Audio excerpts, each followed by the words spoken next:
Francisco Pizarro, a daring and controversial conquistador born in Spain around 1471, famous for his expedition that dramatically led to the collapse of the Inca Empire.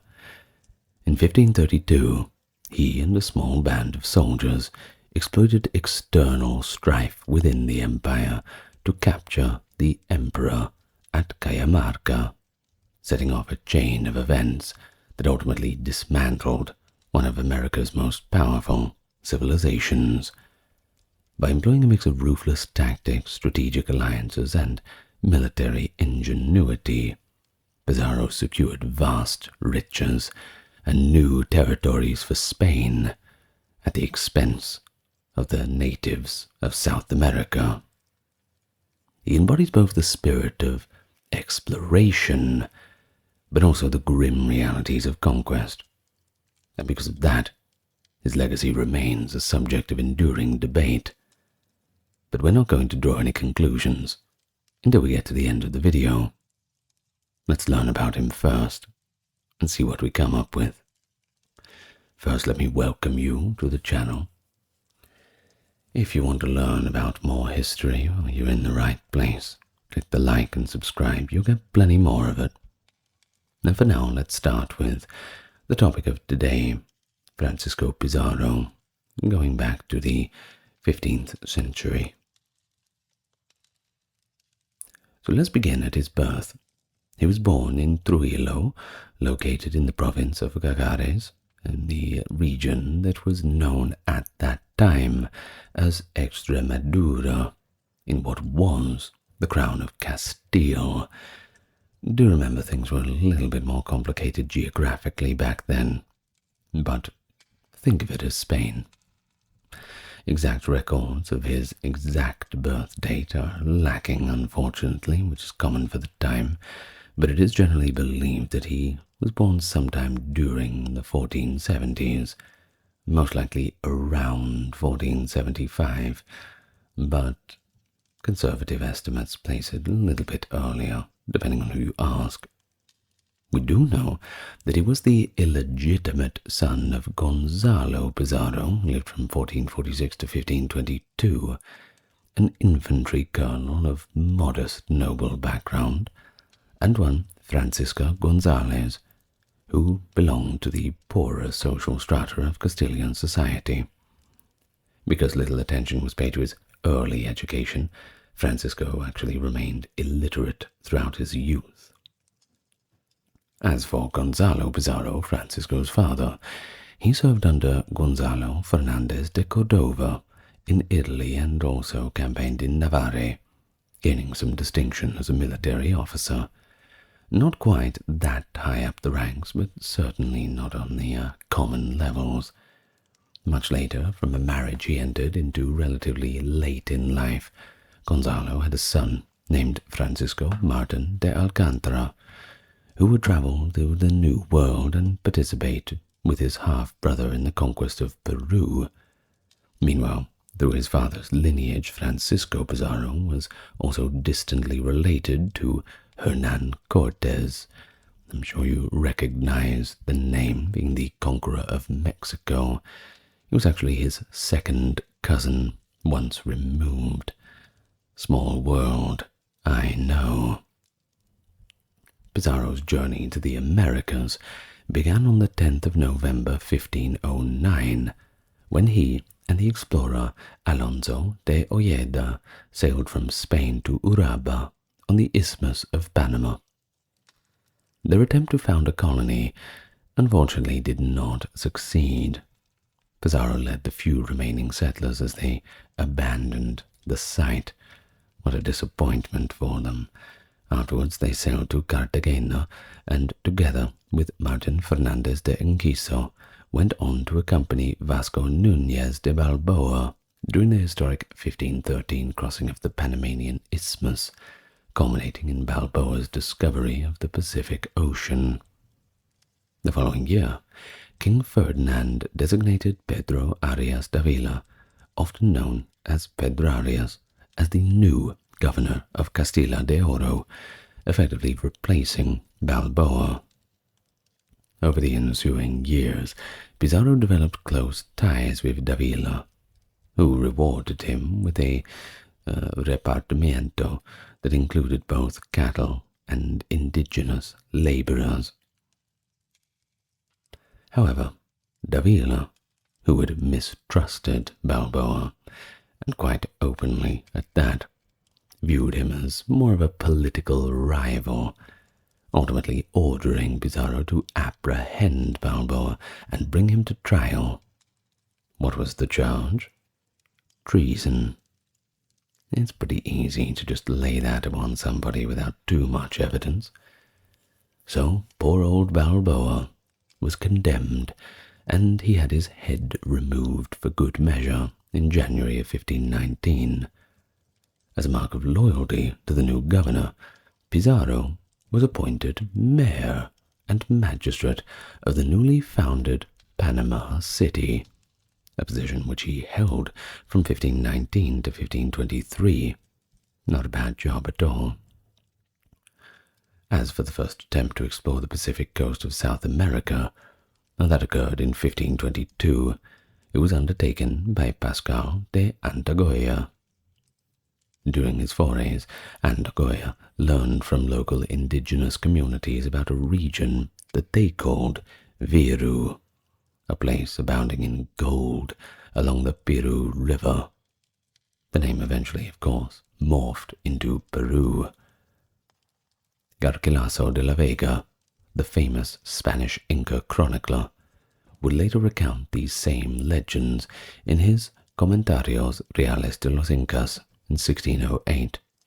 Perhaps I'll do a full reading of that one too.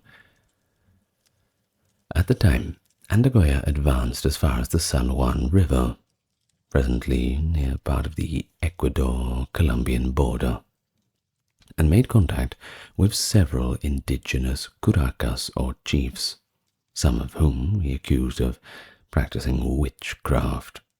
Of course, seeing all of these new and wonderful things were a little bit too much to handle. European sensibilities in the South American continent were pretty rattled when they saw what was going on. Well, either way, illness forced Andagoya to abandon his expedition and return to Panama.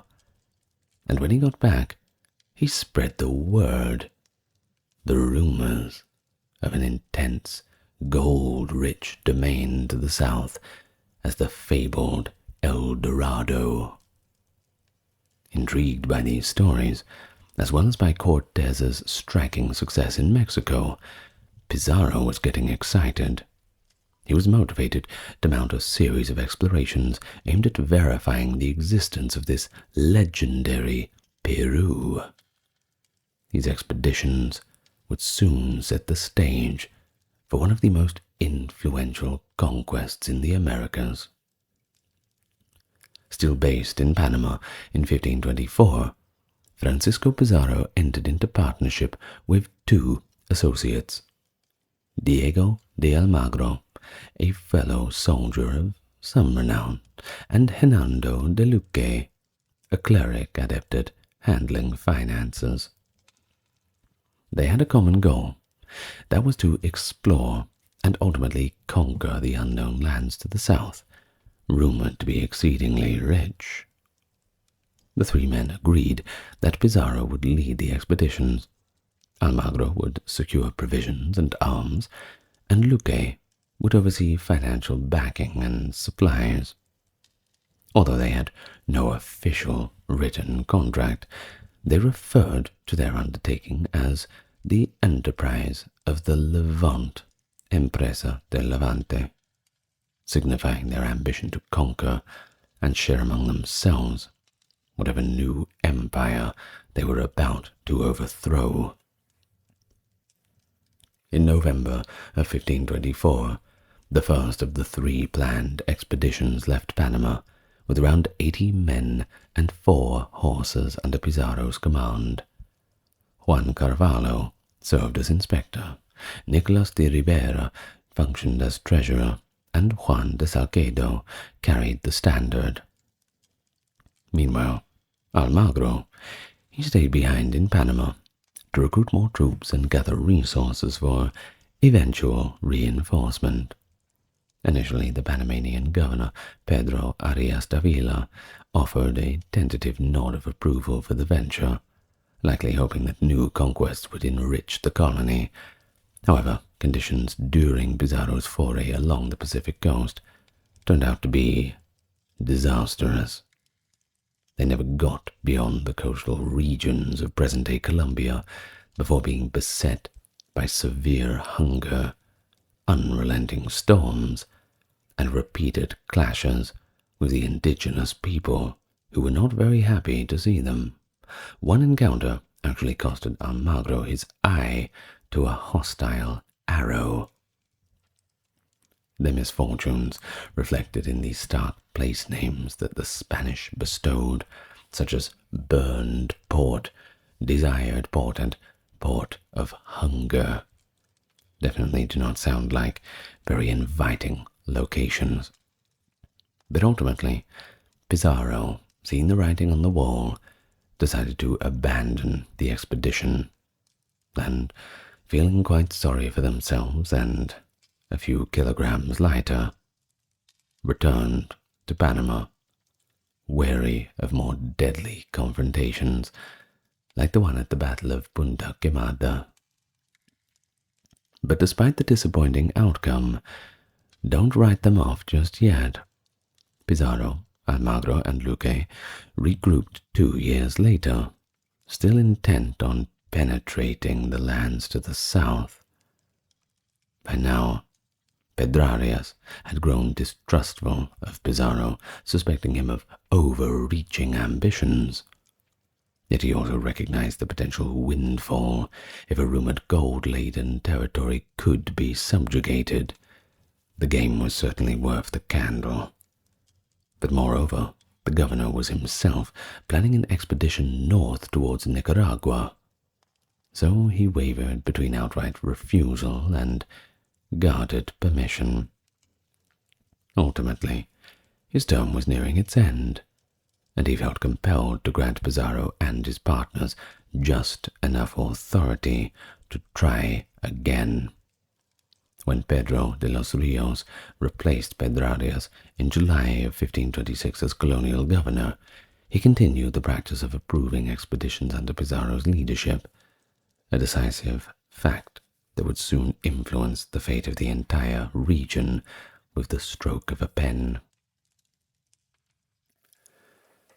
March 10th, 1526, Pizarro embarked on his second expedition from Panama with 160 men and 2 ships, accompanied by a small number of horses, making his way to the San Juan River in what is now Colombia.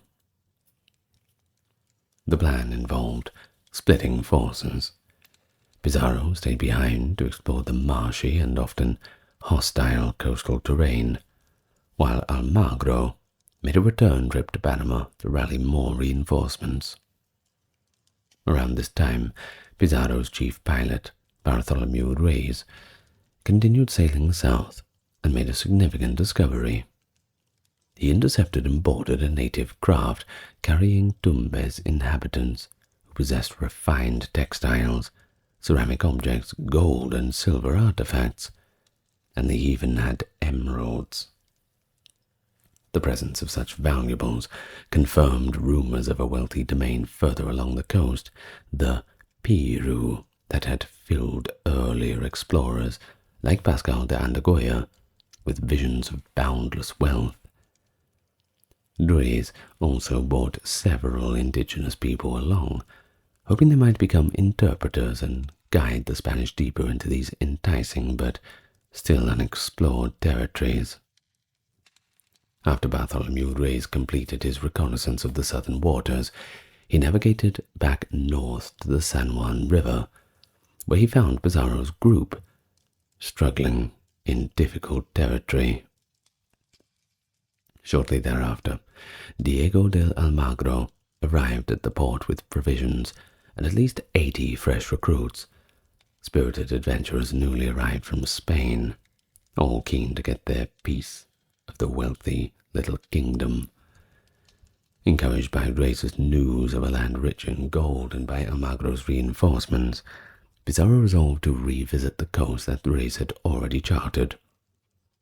Although strong winds and powerful currents delayed their progress, the company ultimately landed at Atacames on the present-day Ecuadorian shoreline. Here, they encountered a substantial local population that had recently fallen under Inca dominion. Well, they weren't too fussed about confronting such a large, resolute community, so they figured for the moment it was probably best to withdraw, just to be on the safe side. After considerable debate, it was decided that Pizarro would remain with a portion of the men on Isla de Gallo, a safer island a little bit off the mainland, where Almagro and Hernando de Luque returned to Panama to request more troops and additional backing. This time, Almagro carried both tangible proof of gold and first-hand accounts of prosperous territories they had briefly seen. Things were looking pretty good. But the new governor of Panama, Pedro de los Rios, remained alarmed by the high casualty rates and the overall hardships of Pizarro's expedition.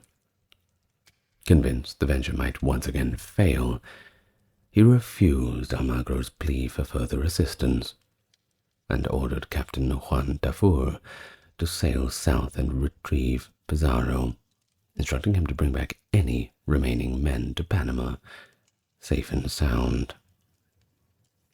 On Isla de Gallo, Pizarro refused to leave. He famously drew a line in the sand and declared, "There lies Peru with its riches. Here, Panama and its poverty. Choose, each man, what best becomes a brave Castilian. For my part, I go to the south." Only 13 companions chose to stay with him, individuals who would later be celebrated as the famous 13. The others returned to Panama with Tafur. Soon after lacking any seaworthy ship on the island, Pizarro and his band improvised a small boat and journeyed about 25 leagues north to Isla Gorgona. They spent the next 7 months awaiting further supplies. Meanwhile, back in Panama, Luque persisted in persuading Governor de los Rios to provide at least a single ship to retrieve the men. Just one. It's not that much to ask, isn't it? Of course, under pressure, the governor reluctantly granted a vessel, but strictly on the condition that Pizarro be brought back within 6 months, and the entire expedition be halted. Seizing this limited opportunity, Almagro and Luque sailed once more from Panama, without fresh recruits this time, and eventually they reunited with Pizarro at Isla Gorgona. There, following consultations with Riza's indigenous interpreters, the partners agreed to push farther south, hopeful that their discoveries would finally open the way to an empire rumored to be laden with treasure. By April 1528, Pizarro and his companions reached the Tumbes region along the northwestern coast of present-day Peru, finally realizing the breakthrough they had been hoping for since departing Panama, finally making some progress. The local Tumbes greeted them with friendliness. They offered them provisions and hospitality. But in the days following their arrival, Alonso de Molina and Pedro de Candia scouted the settlement and returned with enthusiastic descriptions of gold and silver adorning the chief's residence, as well as the warm reception they had received. During these explorations, the Spaniards also encountered llamas for the first time, which Pizarro referred to as small camels. Repeated accounts of a powerful monarch said to reign over this territory reinforced the idea that Tumbes reflected the broader wealth and influence of the Peruvian domain, recognizing the need for additional manpower and supplies before attempting a full-scale conquest, Pizarro and his men decided to head back to Panama. However, they first ventured farther down the coast, venturing as far south as the 9th parallel south latitude, traversing places that would take the names as Cabo Blanco, Pata, Segura, Punta de Aguila, Santa Cruz, and Trujillo, eventually founded by Diego de Almagro. On the return voyage, Pizarro stopped at Tumbes again, partly to check in on his 2 men who had stayed behind to learn the local language. At the same time, he brought back 2 Peruvian youths to Panama. One was Martinillo, who, after baptism, became known as Felipillo and would serve as a key interpreter, akin to Lamalinque in Mexico. Pizarro also took time to pick up 2 ailing Spaniards he had left at La Isla Gorgona, though one had since died. By the time Pizarro finally anchored near Panama, at least 18 months had passed since his departure. Time flies when you're having fun. When the governor of Panama, Pedro de los Rios, refused to authorize a 3rd expedition, Pizarro and his partners Almagro and Luque concluded that he should travel to Spain in person to appeal to the monarch. In the spring of 1528, Pizarro set sail for Spain, taking Pedro de Candia, several indigenous individuals and llamas, and a sampling of precious metals and textiles to prove the land's riches. After all, he had to show them the goods. Arriving in Seville early that summer, Pizarro traveled to Toledo, where he met King Charles I, who was preparing at that time for a trip to Italy of his own. Pizarro spoke of his endeavors to expand Castile's empire and highlighted the gold and silver-rich territories his group had glimpsed.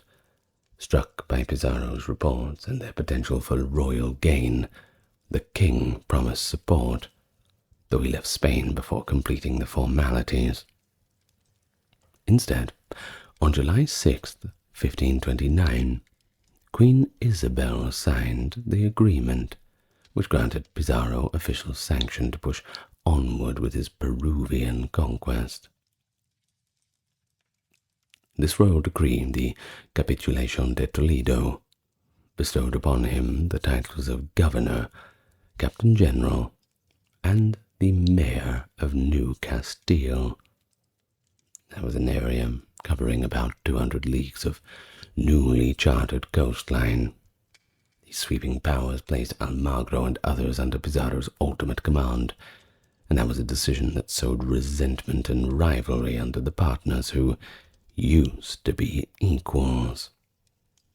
Either way, the agreement stipulated that Pizarro was obliged to raise a contingent of 250 armed men within 6 months, of which up to 100 might be recruited from the colonial settlements.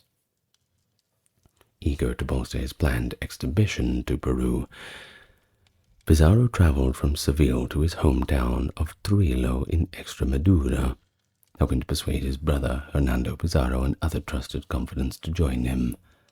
Among those who answered his call was Francisco de Orellana, destined to achieve fame later as the explorer of the Amazon River. Also enlisted were Pizarro's half-brothers Juan and Gonzalo Pizarro, along with his maternal half-brother Francisco Martin de Alcantara, and his younger cousin Pedro Pizarro, who served as his page.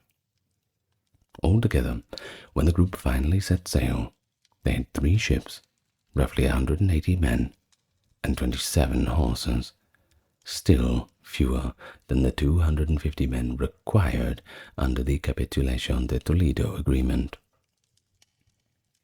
In January of 1530, needing to depart quickly despite the shortfall, Pizarro discreetly left the port of Sanlúcar de Barrameda, stopping at La Gomera in the Canary Islands before pressing on for the Americas. Among his companions in this initial phase of the voyage were Hernando and several other supporters in 2 ships, which would later be returned to Panama.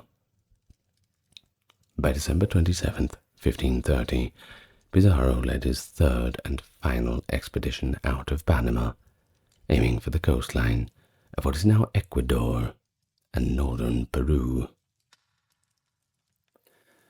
Arriving in 1531, he traveled through the province of Coaque and the Esmeraldas region, amassing enough gold, silver, and emeralds to send back to Diego del Almagro, who stayed behind in Panama to recruit the extra soldiers.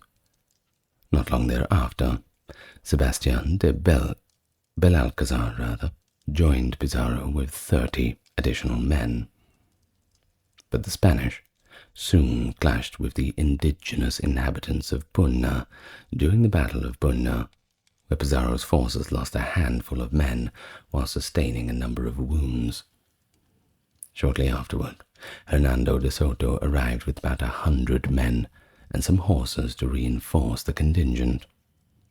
Together, they headed for the Tumbes, only to find it abandoned, largely destroyed, evidently laid waste by hostile tribes who had overrun the region. But determined to establish a foothold in Peru despite the ruins they encountered, Pizarro marched inland in May of 1532.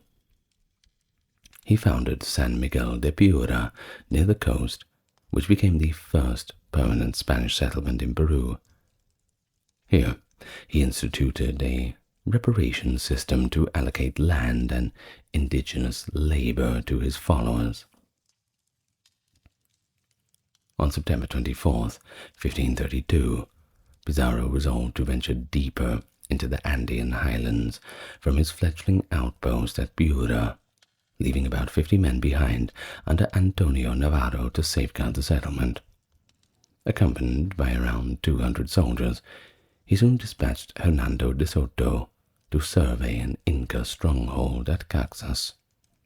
Roughly a week later, de Soto returned with an emissary who presented gifts on behalf of the Inca sovereign, warmly inviting Pizarro to visit the ruler's camp. This invitation would prove to be a decisive step in drawing the Spanish into the heart of the Inca domain. Meanwhile, Atahualpa, who had recently triumphed over his brother Huascar in the bitter Inca civil war, had stationed himself near the thermal springs of Cajamarca in the northern highlands of modern-day Peru. Arriving in Cajamarca on November 15, 1532, Pizarro commanded a modest force, 110 infantry, 67 cavalry, 3 arquebuses, and 2 small artillery pieces known as falcons. Before long, he dispatched de Soto and his brother, Hernando Pizarro, to meet the Inca ruler. Atahualpa agreed to see Pizarro in the central plaza of Cajamarca the next day.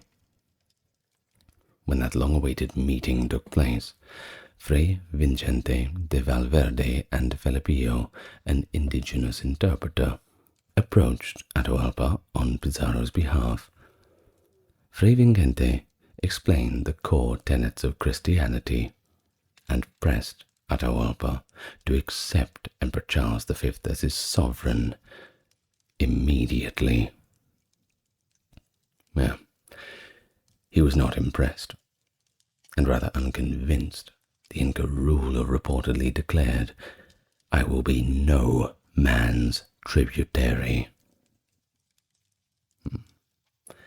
So that means no.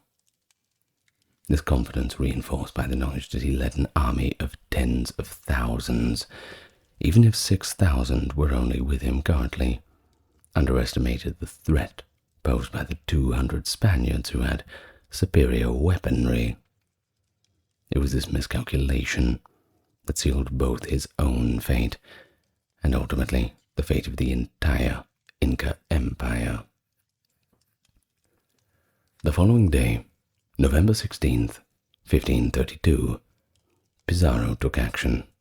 he launched a sudden attack on Atahualpa's forces, an event now commemorated as the Battle of Cajamarca. Despite their numeric disadvantage, the Spaniards prevailed. They seized Atahualpa, confining him in what would be remembered as the ransom room, and executed the elite guard of a dozen warriors who formed his immediate retinue.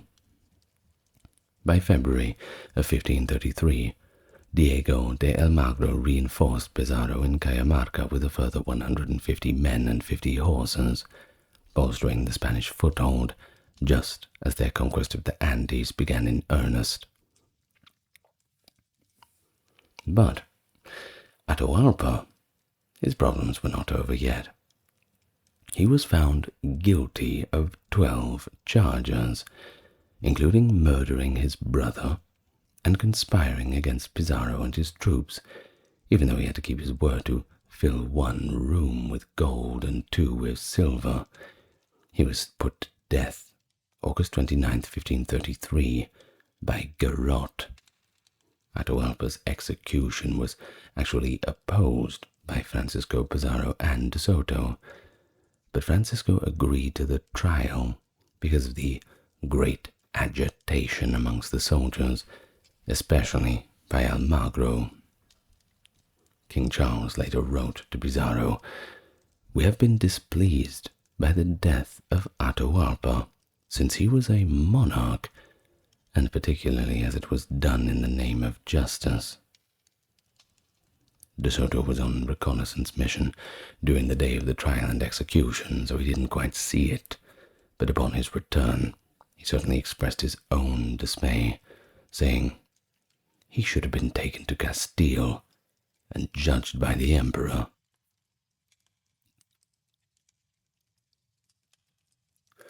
Alongside Chalcuchimac, one of the top northern Inca generals and an ally of Atahualpa, who was later executed by burning at the stake, Pizarro led his army of 500 Spaniards across Cusco. Following the passing of Tupac Hualpa, Pizarro was joined by Manco Inca Yupanqui. As a result of his admiration for Cuzco, Pizarro wrote to King Charles of Spain through his officers, writing, "The city is the greatest and the finest ever seen in this country or anywhere in the Indies. We can assure your majesty that it is so beautiful, it has such fine buildings, that it would be remarkable even in Spain." By mid-November of 1533, Spanish troops marched into Cuzco.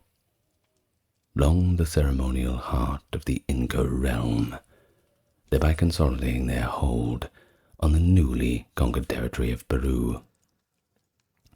Although Huaya, a settlement in the fertile Mantaro Valley, was briefly appointed as Peru's temporary capital in April of 1534, its high altitude setting and distance from the coast made it impractical for broader administration.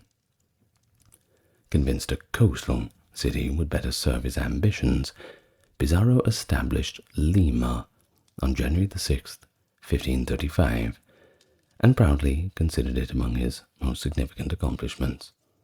And of course, to this very day, the capital of Peru is indeed Lima. Despite these rapid successes, the Inca were not done yet. They mounted a tenacious counter-offensive in early 1536, when Manco Inca laid siege to Cuzco with an estimated 100,000 troops. Similar Inca units simultaneously attacked other strongholds around the region. Having observed Spanish tactics for 3 continuous years of conflict, Inca commanders have begun adapting their own strategies, especially regarding how to neutralize the Spanish greatest battlefield advantage, that being their cavalry.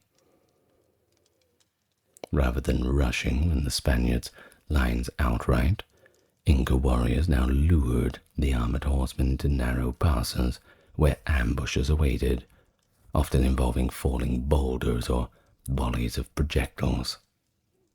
This shift in tactics exacted heavier losses on Pizarro's forces than in earlier battles.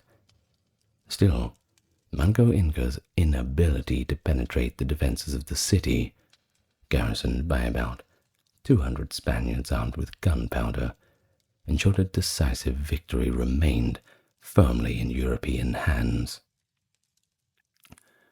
Soon after Manco Inca's defeat, Pizarro and Diego de Almagro came into conflict over the exact boundaries of their respective territories.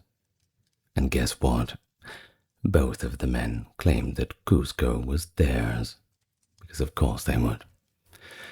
Pizarro held royal grants, however, as governor of New Castile, whereas Almagro had been named governor of New Toledo, a situation that created ambiguity along their border. And of course the crown was a long way away to intervene in these kind of disputes.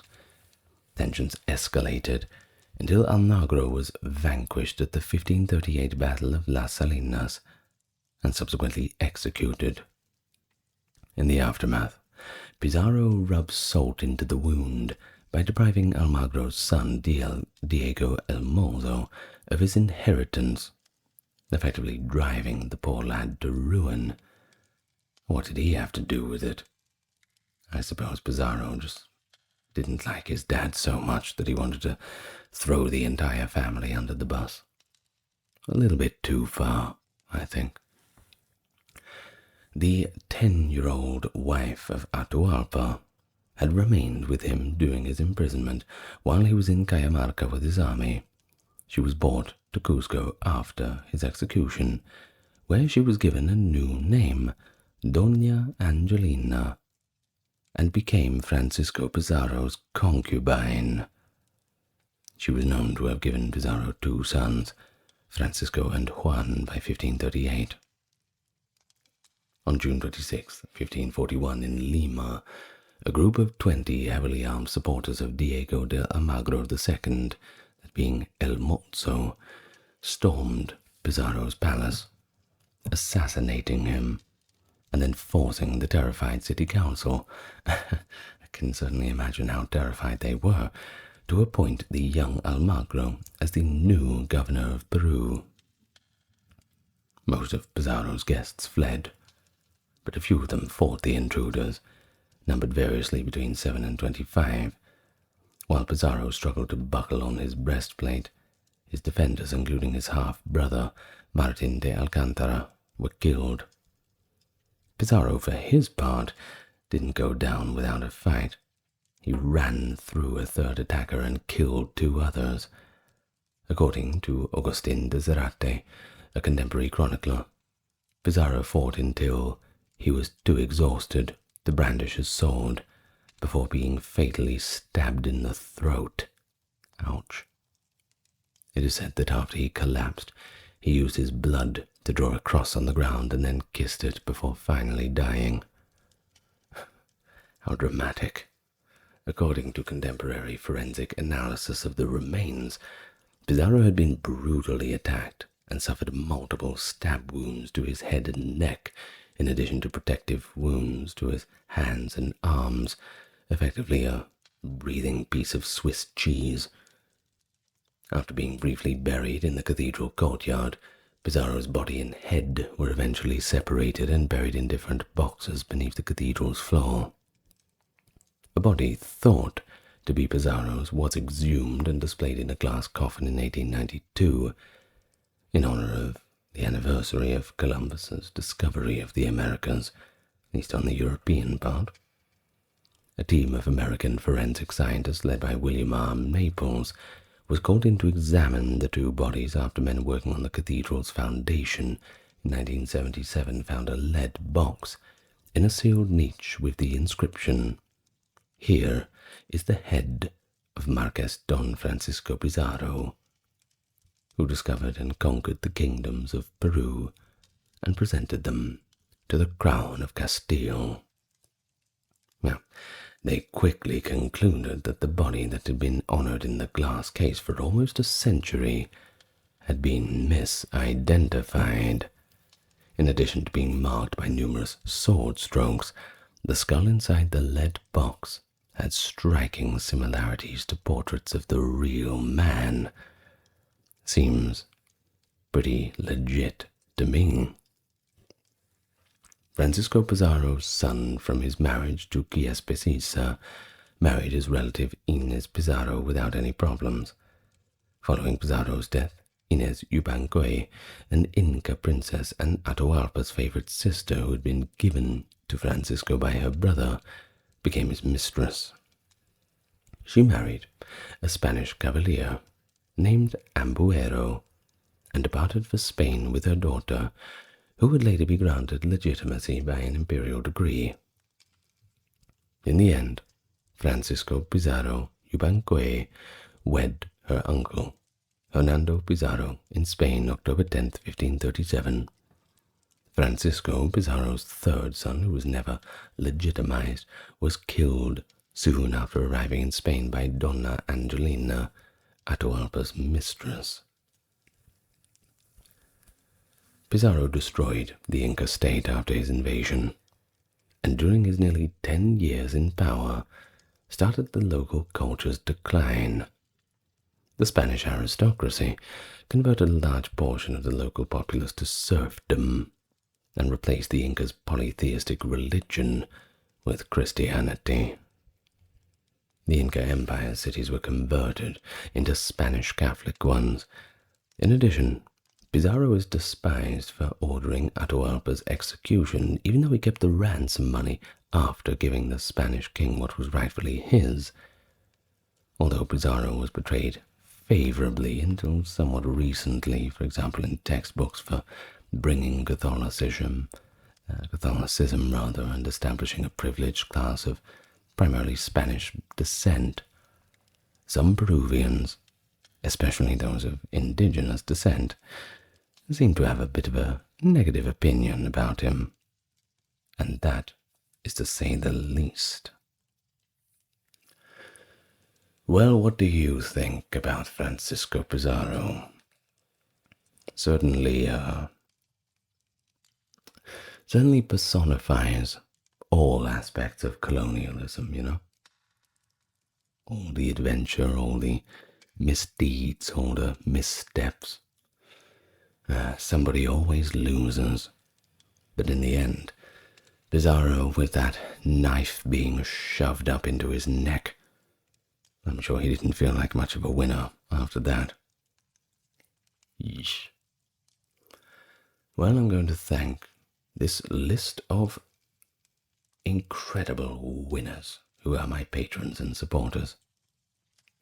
Dark, Kimberly, Christine, Sally, Amber, Susan, Cameron, Legitmus, Carrie, Charlie, Lynn, Therese, Katiana, Nicholas, Ulfednia, Alexander, Charles, Christine, Dr. Neuro Nerd, Aaron, Jaden, Jim, Jeffrey, Jessica, Madeline, Orthodox Review, Scott, Stark Factory, Shell, Wendy, Josie, Sarah, Video Man, Ryan, Thor, Cameron, Stefan, Kevin, the HMS HH, Crystal, and Taovery. Thank you very much. And I will see you in the next video. I am a little tired. Good night, everyone. Lots of love to you all.